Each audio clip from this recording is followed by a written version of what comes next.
না না, আজকে কোনো রিলস ভিডিও বানাতে আসিনি। আজকে আমি তোমাদের শেখাবো যে কী করে তোমরা রেপ থেকে বাঁচতে পারো। তো প্রথমেই হচ্ছে এই রকম একটা টাইট টি শার্ট তো কখনোই পরবে না।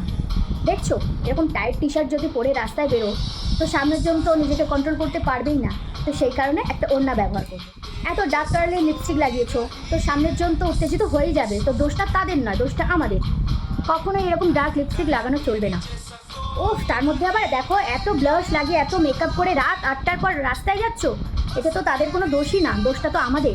আমরা এত মেকআপ করবোই না, সব আমরা মুছে দিই। আর হ্যাঁ, মনে করে চুলটাকে ভালো করে বেঁধে নিতে হবে। খোলা চুল দেখলে আবার রেপিস্টরা নিজেদের কন্ট্রোল করতে পারে না, সুতরাং চুল খোলা যাবে না একদম। রাস্তা বেরোনোর আগে কিন্তু অবশ্যই ওড়নাটা গায়ে নিয়ে বেরিয়ে যেতে হবে, না হলে তো বলা যায় তারা তো নিজেদের কন্ট্রোল করতে পারে না। সচেতন তো আমাদেরই থাকতে হবে।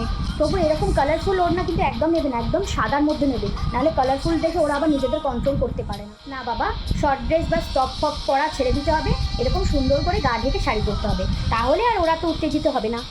কিন্তু রেপ তো তবুও হচ্ছে, শাড়িতেও হচ্ছে, স্কার্টেও হচ্ছে, ক্লাবেও হচ্ছে, ডাক্তারের হসপিটালেও হচ্ছে, 2 বছর বাচ্চারও হচ্ছে, 80 বছর বৃদ্ধ মহিলারও হচ্ছে।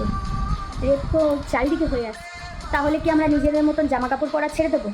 নিজেরা স্বাধীনভাবে চলাফেরা করা ছেড়ে দেবো? রাতে বেরোতে পারবো না? আমরা তো রাতেও সেভ নই, দিনেও সেভ নই। এমনকি ঘরের বাইরে বলো, ঘরের ভেতরে বলো, আমরা কোনো জায়গাতেই সেভ নই। আমাদের একটাই দাবি, আমাদের স্বাধীনতাটা আমাদের নিজস্ব অধিকার।